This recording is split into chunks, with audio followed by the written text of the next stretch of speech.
Hey guys, good afternoon. Good afternoon. It's just past 3:30, and so I want to dive straight into it. As previously mentioned, these sessions are recorded and they'll be uploaded onto our YouTube channel, the Cannafrica Training Academy. Please, if you haven't, please subscribe and like and share.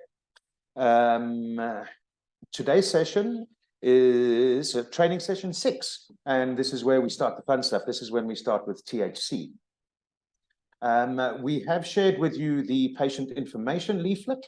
That'll give you the patient information leaflet is what we hand out to our consumers.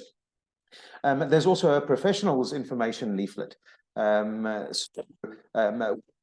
whether or not the recipient is a patient or a professional, and we can share those with them accordingly. So training session 6 of our academy on THC. So THC is the active compound in cannabis that causes you to feel that high. The compound is the main reason that people consume cannabis, either for fun or for the medical benefits. Whether you smoke, vape, or eat an edible, or do a dab, you can thank THC for giving you that high. THC's scientific name is delta-9 tetrahydrocannabidiol, or delta-9 for short. Delta-9 is a cannabinoid. It's one of over 100 cannabinoids found in this plant. The cannabis plant contains many cannabinoids and terpenes, plus other compounds.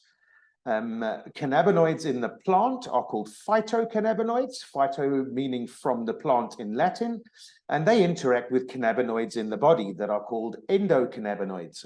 Endo is the Latin for from within. And these cause the effects to make you feel high. Some other cannabinoids include, but there are many more, they include CBD, delta-8, delta-10, CBG, CBN, THCA. But THC in cannabis is what makes the plant illegal, and the amount of THC is important. Legalized cannabis is THC levels that are below 0.3%, and these are generally considered to be derived from hemp. And in the States, they've been federally legal with the quantity being below 0.3%. They've been federally legal since 2018. So when it comes to THC, it's going to be the delivery system. How do we get THC into us? How do people use marijuana? And so people smoke marijuana in hand-rolled cigarettes, which are called joints, or in pipes, water pipes, which are called bongs, but they also smoked in blunts. A blunt is an empty cigar that has been partially or completely filled with marijuana. But now, to avoid inhaling smoke, some people are using vaporizers. And these devices, these are devices that pull the active ingredients, in this case, this looking for THC, from the marijuana, and they collect in a vapor. They collect the vapor in a storage unit. A person then inhales the vapor, not the smoke. And some vaporizers use a liquid marijuana extract. These are the vapes that we'll find available in our retail outlets. People can mix marijuana in food, once we mix it with food, then we call it an edible, such as brownies, cookies, or candy, or brew it in a tea. As long as we go through the decarboxylation, which is the chemical process that happens after 81 degrees centigrade, which turns the THCA, which is the acidic form found on the plant, it turns that into the delta-9 THC. And so smoking THC-rich resins extracted from the marijuana plant is on the rise, and people call this practice dabbing. These extracts come in various forms, such as a hash oil or a honey oil, which is a gooey liquid. Another way that it's found is a wax or a butter, which is a soft solid with a texture like a lip balm. Otherwise, there's a shatter, which is a hard amber-colored solid. And so these extracts can deliver extremely large amounts of THC to the body. Do you have photos for us? I do have photos for you, Dean. But so these extracts can deliver extremely large amounts of THC into the body, and their use has sent some people to the emergency room. Another danger is in preparing these extracts, which usually involves butane fluid, which is highly flammable, and it's also made under extremely high pressures. A number of people have caused fires and explosions and have been seriously burned from using butane to make extracts at home. So don't make these things at home. Leave it to the professionals. You'll only find professionally lab quality produced products in our retail outlets. And so how does THC in the marijuana affect our brain? So marijuana has both short and long-term effects on the brain. As far as short-term effects go, when a person smokes marijuana, THC quickly passes from the lungs into the bloodstream. The blood carries the chemical directly to the brain, and the body absorbs THC more slowly when the person eats or drinks it. So as we know, the effect from smoking THC is going to go immediately to our CB1 receptors in our mind, whereas when we consume THC, it needs to go through the metabolitic system of the body, and so therefore it takes a longer period for the effects to be felt. Generally, the effects are felt within 30 minutes to an hour. THC acts on specific brain cell receptors that ordinarily react to natural THC-like chemicals. And so these natural chemicals play a role in normal brain development and function. Marijuana overactivates parts of the brain that contain the highest numbers of these receptors. And this causes the high that people feel. But there's also other side effects, which could include altered senses. For example, you're going to see brighter colors, an altered sense of time, change in mood, impaired body movement, difficulty in thinking and problem solving. It could possibly impair your memory, and under extremely high doses can cause hallucinations and delusions. Worst of all, would lead to psychosis, which is often associated with very high and regular use of potent marijuana. Long-term effects, marijuana also affects brain development. When people using marijuana as teenagers, the drug may impair thinking, memory, and learning functions, and affect how the brain builds connections between the areas necessary for these functions. Researchers are still studying how long marijuana's effects last and whether some changes may be permanent.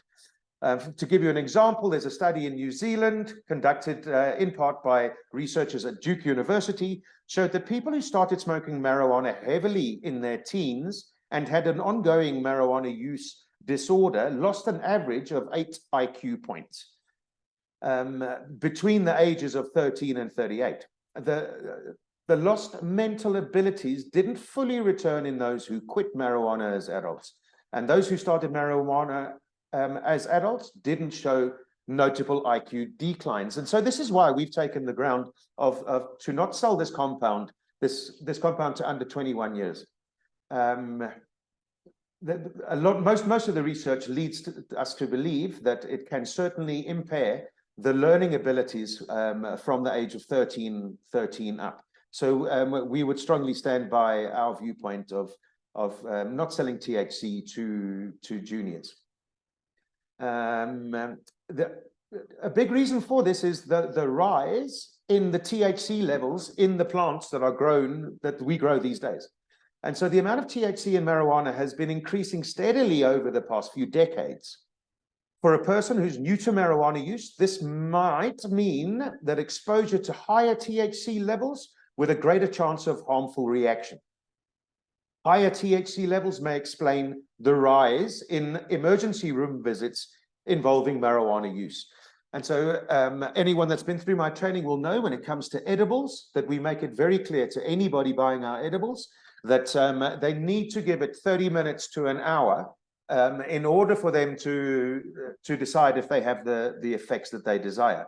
If you decide that you want to have more, then you please wait 30 to 40 minutes so that we know that the full effects have been given the chance to metabolize into your system. And so the popularity of edibles is on the increase. And so with this increase in the popularity of edibles comes the chance of harmful reactions. Edibles take longer to digest. James, can I ask a question? Sorry. You may, yes, certainly. Sorry, I don't know if there's a Q&A section, but I know these Zooms end abruptly. So the emergency room visits Yes. that people go to. So I can understand if a newbie does a dab. That's like a terrible idea. Yeah, hectic. Yeah, it's a massive amount. He's gonna get like heart palpitations, or I'm not pronouncing that right. Palpitate, yeah. Heat flashes, all of that. But is it actually dangerous, or is it just a person feeling like he's gonna get a heart attack? It's the second part, Dean. Nobody has ever been recorded as dying from an overdose of THC. But what happens is, you know, one of the main side effects is anxiety, and that anxiety could almost turn into an anxiety attack, and that is often when it would end up in hospital. There's very little they'll do for you in hospital. My suggestion is at the point of sale, when we sell these edibles, is to make sure that the recipients know that even if you've had too much, the best thing that any doctor will suggest is that you go preferably to your own room, to your own bedroom, close the curtains. It's also been publicly known that music can, and specifically music that you know can create a calming effect, and you literally have to sleep it off. It's like the first time that you get drunk and you're holding on to the floor and vomiting. It's very similar to that. But there's literally nothing that they will know if there was like actual scientific evidence of people overdosing on THC, because I don't believe that. I think it's a personal response, and the person gets anxious, he gets a panic attack, he thinks he's going to die, correct. blah, You're blah, exactly blah, right. where you should actually just go and fucking chill. That's exactly correct. And so that is the advice that I will always give to anyone with any form of extreme participation in THC. And so because of this, we know that because edibles take so long to come into the system, this is why we need to make sure that the consumer is aware from the point of sale. And so higher THC levels also mean a greater risk for addiction. And if people are regularly exposing themselves to high doses, it's going to increase the chances of there being adverse effects. And so what are the other health effects of marijuana, of THC? And so physical effects, increased heart rate. Marijuana raises the heart rate for up to 3 hours after smoking, and this effect may cause the chance of people going to an ER room. And older people with these sort of heart conditions are at higher risk. The Food and Drug Administration in the United States has alerted the public to hundreds of reports of serious lung illnesses associated with vaping, including several deaths. They are working with the Center for Disease Control and Prevention, this is the CDC, to investigate the cause of these illnesses. But many suspect that these products tested by the states and federal health officials have been identified as vaping products containing THC, which is the main psychotropic ingredient in marijuana. What it might also offer is that the mental effects, and so the long-term use of marijuana has been linked to mental illnesses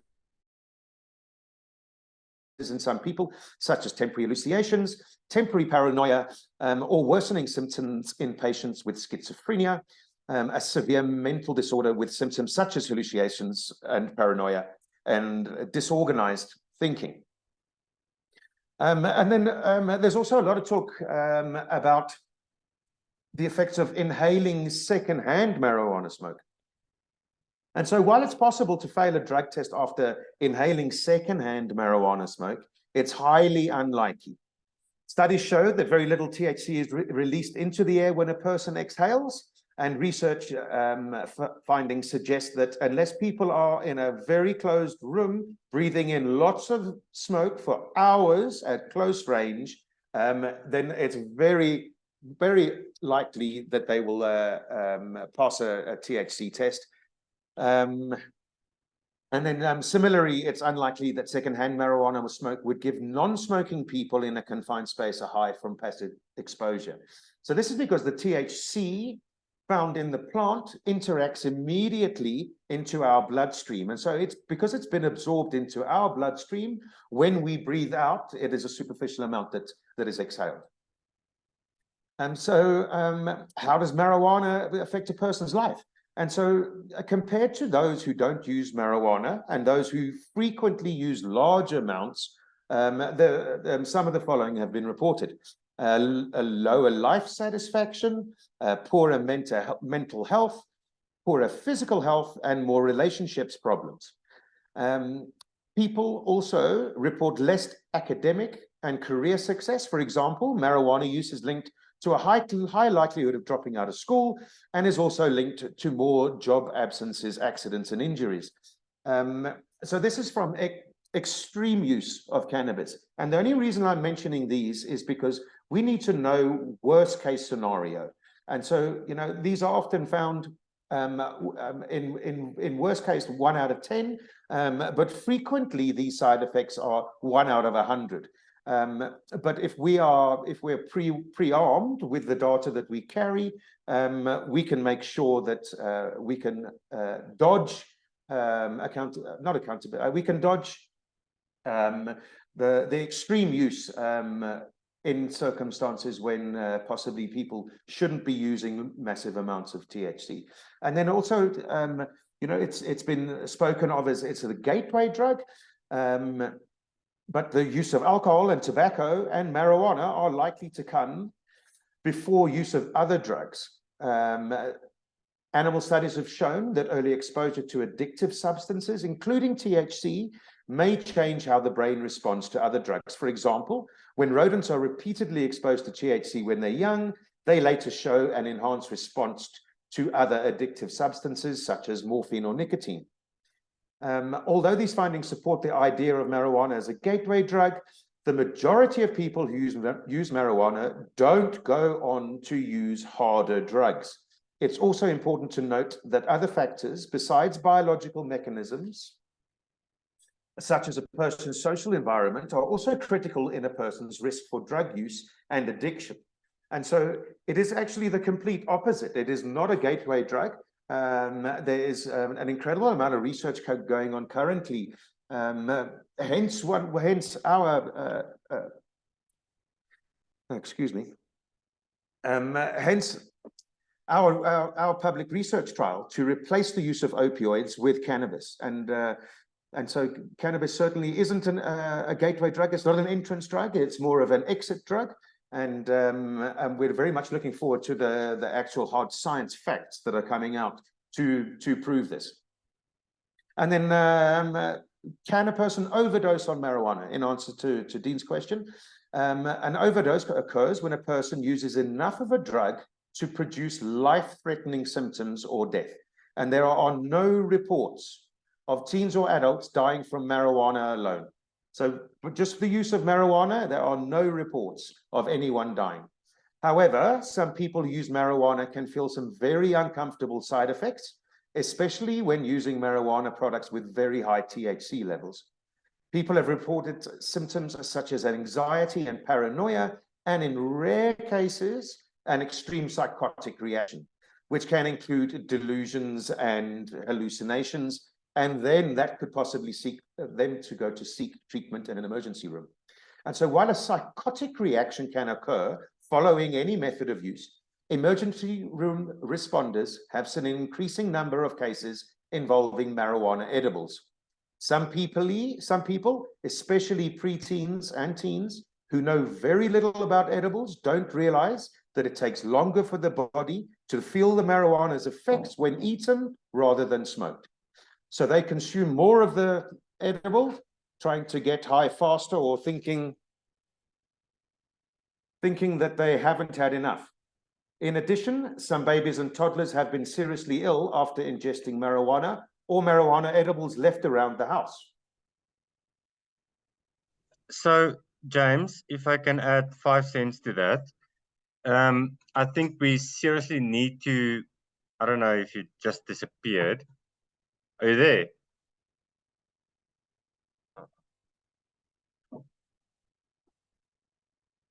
Hello? Yes, no, sorry, I'm here.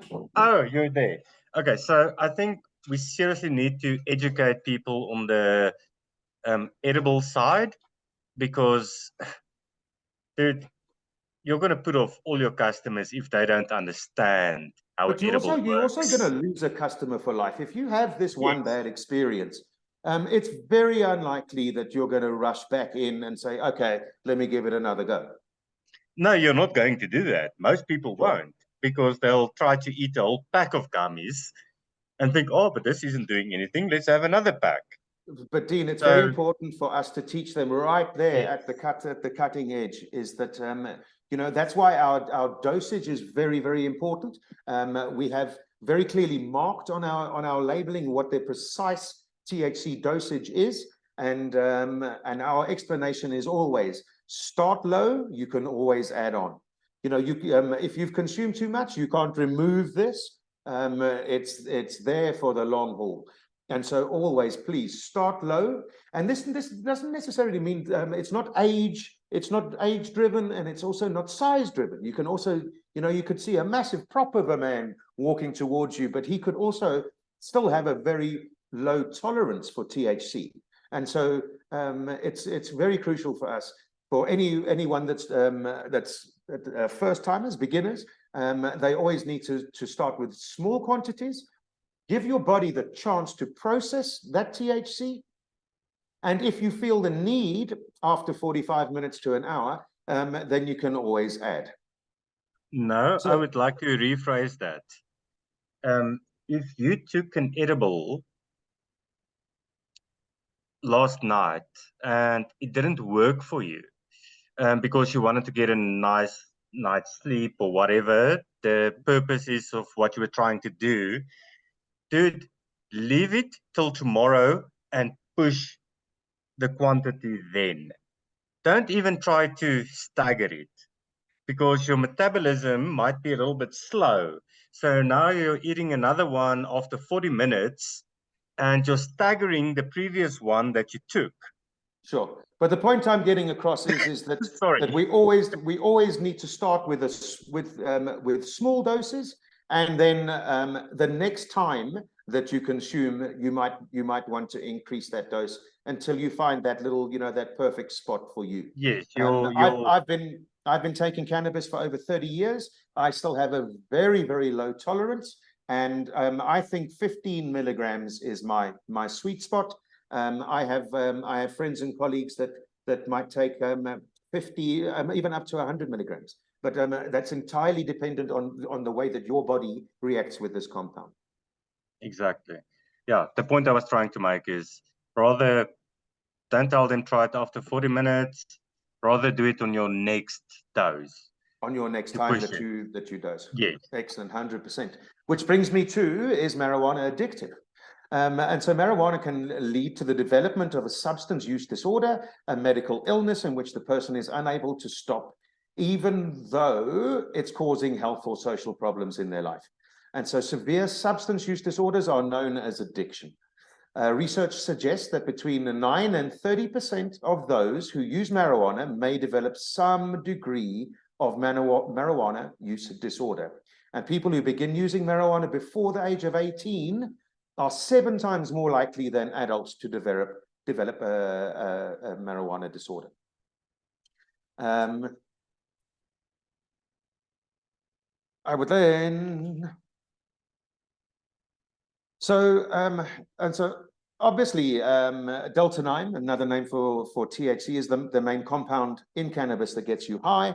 And how do we recognize these effects of delta-9 THC? And so people that consume cannabis recreationally or for the relief of medical symptoms can often feel positive effects such as euphoria, feeling uplifted. It can cause relaxation. Very importantly, that we use for the medical field is that it can create enhanced sleep. For others, it can you can become energized and creative, become more sociable, focused, and even giggly. And the benefits of delta-9 within the medical symptoms, there's a lot of delta-9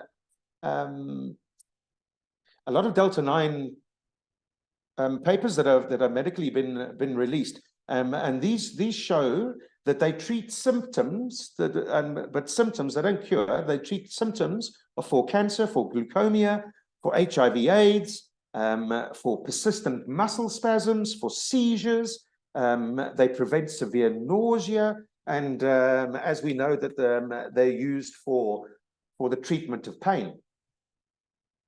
And so is delta-9 THC safe? And so compared to other substances, cannabis is relatively safe. Despite the plant's many benefits, it's important to note that weed isn't for some people. So this isn't for everybody, specifically when it comes to recreational use. And a common negative effect, some report, is the feeling of paranoia or anxiety after consuming weed. And so this can be especially true with edibles, which can be hard to dose. And so our motto is start low, go slow. And while you can't die from weed, consuming too much can ruin your evening. If you've had too much weed in your system, there's literally nothing that you can do apart from, like we mentioned earlier, Dean, to become into a relaxed environment, and you literally need to sleep it off. Does delta-9 THC show up on a drug test? When you mention delta-9 is is THC. that a full extract or is that a synthetic version? No, it's the compound in the plant is delta-9 tetrahydrocannabidiol. So we shorten that to THC, but always if you're reading a medical paper, it's going to come up as delta-9 tetrahydrocannabidiol. But that's quite a long-winded thing to say every time. Triangle with a 9. There we go. So we just call it either delta-9 or THC. So that's the shortened version. And so does this show up in a drug test? And absolutely, yes, it will. Because the plant is still illegal. Many employees can test for weed, and you could lose your job if you test positive. However, as legislation decreases across the country, some employees are not testing for weed. For example, I mean, Amazon is a massive giant, and they say that they no longer test for delta-9 THC. And so with this knowledge, James, how long? Sorry, I really don't want to try and take over your meeting. It's just questions that I do have. So if I have a client that takes CBD, he's going to test positive as well. Yes. So when they do a test, they do a cannabinoid test. So they don't specifically, they're just testing for weed. And so it could be any one of the 110 cannabinoids. If any of those are prevalent in your system, it's going to come as a positive test. Okay. No, that's fine. And so then you're going to wonder, how long does it stay in your system? And so conventional wisdom says that THC will stay in your system for up to 30 days, but it really depends. Frequency of use is a big factor, and so THC will likely clear your system more quickly if you only smoke it occasionally versus smoking every day for months on end. Additionally, different types of tests have different detection windows, and so a urine test can usually detect THC up to 30 days, whereas if they're testing your blood, it could only be maybe a day or two. But something like in your hair, it can be prevalent there for up to 90 days. And so when we speak of delta-9 THC, increasingly into the market now, we are finding Delta 8 and Delta 10. And so THC, or Delta 9, with the triangle, is the main compound in weed that gets you high. Delta 8 and Delta 10 are separate cannabinoids that will also get you high, albeit a little bit less so. And so chemically, all of the deltas have a chain of carbon atoms with a double bond in their structure. The placement of the double bond defines each cannabinoid. And so Delta 9 has it on its 9th carbon. Delta 8 has it on its 8th carbon. Delta 10 has it on its 10th carbon, etc., etc. And so this is where these names come from. The placement of that double bond is thought to make Delta 9 THC more potent than the others. Oh, goodness. Are Delta 8 and Delta 10 stronger than Delta 9 THC? Delta 9 THC is the strongest, and it's stronger than both Delta 8 and Delta 10. We call the Delta 8 and the Delta 10, or the HHCs, we call those diet weeds because of their lesser effects. Anecdotally, some claim that Delta 8 is more sedating and that Delta 10 is more energizing. But you know, the one smack bang in the middle, the Delta 9, is where all of the goodness lies. I just want to share my screen here with our biodata patient information leaflet. And so at all of our outlets, these leaflets need to be available for all of our consumers. What we're going to do is we'll just briefly, very quickly run through this, and you all have a copy of this. It was sent to you, but please make sure that that you have printed copies, numerous printed copies of these available to our consumers. I've just got some feedback here. I know. I'm just waiting for you. Sorry, Mark, can you go on mute, Mark, please? Apologies. Okay, so this is a cannabis-based medical product, and this is an unregistered medicine that has not been evaluated for SAPRA for its quality, safety, or intended use. And so read all of this leaflet carefully, because it contains important information for you, and keep this leaflet. You may need to read it again.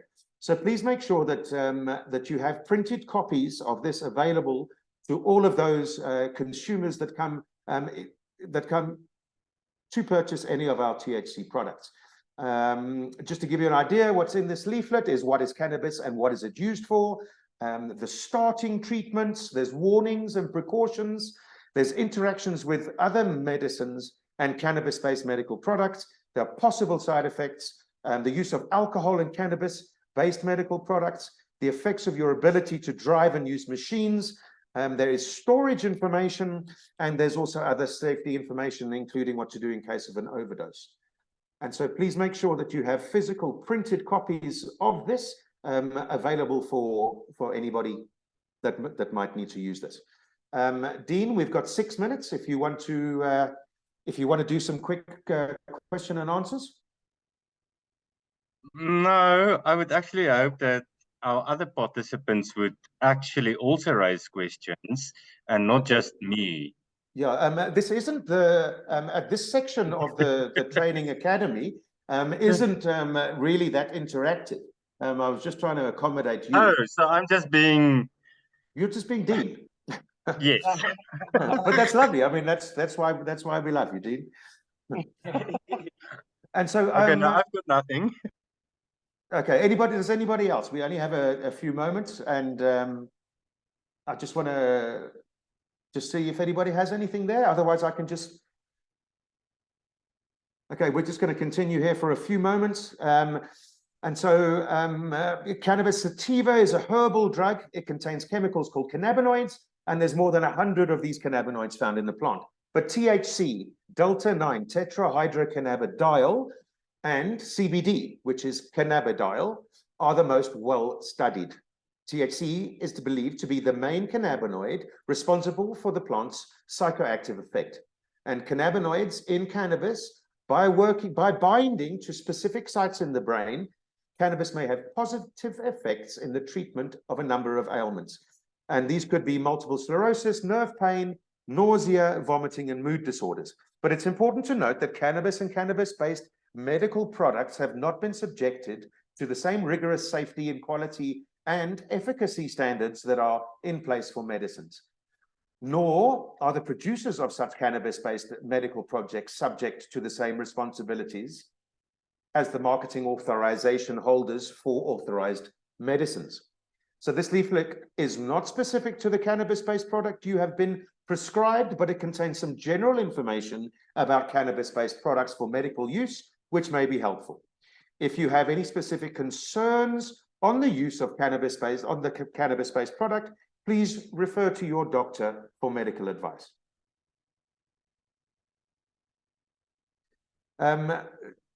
These are general questions that we should always be able to make available. Are you allergic to cannabis, THC, CBD, or any of the other ingredients listed on the label of this product? If you have a severe or unstable cardiopulmonary disease, which could be angina or peripheral vascular disease. That sounds very complicated. It is extremely complicated, but what we're basically getting, and I'll finish on this point with you, Dean. What we're basically getting a point across is that we need to ask first timers, specifically if they are elder or if they're possibly not the epitome of good health. Is we need to ask them if they are on any chronic medication for blood pressure.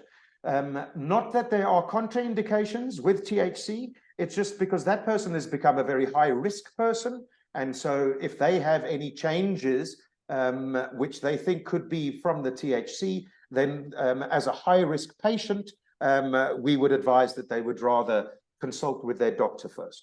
And so, okay, I can add to that, sorry, out of personal experience, James, sorry. I need to raise these things as I hear them. So I'm 38, I think, or 39. I'm not sure. Somewhere there. And yeah. I've got high blood pressure. So this will raise my blood pressure more. So we can't really distinguish it between an elderly person because this is becoming more prevalent in younger generations. I have a friend that's like 37 that had a stroke. Oh, goodness. And so, but what we're basically saying, Dean, is, you know, if people are high risk from their medical profile, then let's not... I need to know how to address it when someone comes into the shop. I need to know what I need to ask them. They need to seek medical advice from their doctor. That's the safest way to proceed. So if somebody is highly... so I currently have a case where the person has been receiving Valium and all sorts of... Yeah, so then, no. So then if you read through he's choosing to take Labat medical marijuana instead of that medication. No.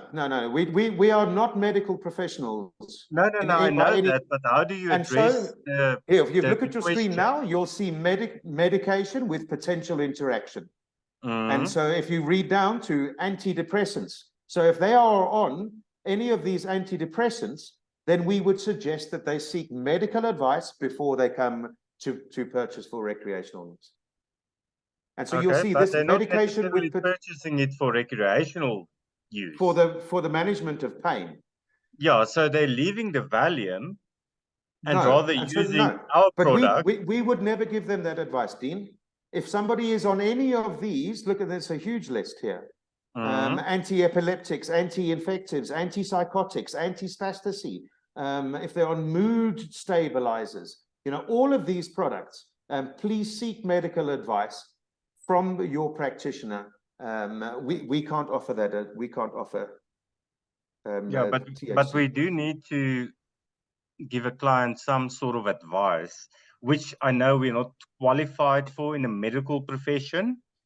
but I think Yeah, we so might my need advice another would session be, on this. okay, we will certainly do another session, but just to end this session, so medication with potential interaction. So any of these that are listed here on your screen, and you all have this document, and like I said, please make sure that you have many of these printed, so that all of our consumers have access to this. And so if you're on any of these anti-anxiety, anticoagulants, antidepressants, no, seek medical advice first. But like you say, Dean, we'll go more into depth with that. This is basically a checklist to ask our clients, listen, guy, are you on this? No. This is an information leaflet that you would hand to your client, and let them browse through it. You know, we are not we're not even able to pass judgment on any of this. But my guideline is, and this is why we have this printed document, is that you know, if you're using any of these, then rather please seek medical advice from a medical practitioner. Okay, no, that's fine. I just need to know what I need to tell my clients, and I understand this. This leaflet was sent to me a week or two back. Excellent. So we'll implement this obviously ASAP. Yeah, please get as many. Just get a nice stack printed, so that it's available to every consumer that purchases any of our THC products. Super. So, ladies and gents, thank you. That's training session 6, THC. And so, obviously, next Thursday, 3:30, we'll send out a meeting invite for the continuation. So, thank you for your trouble. And like I said, this is it should have been a recorded session, and so this should be on our YouTube channel. Okay, cool. James, last thing, I did post a nice video for when a client gets too high. You can have a look at that. It's quite entertaining, but it's actually quite good, and it is actually helpful. I posted it on our WhatsApp group.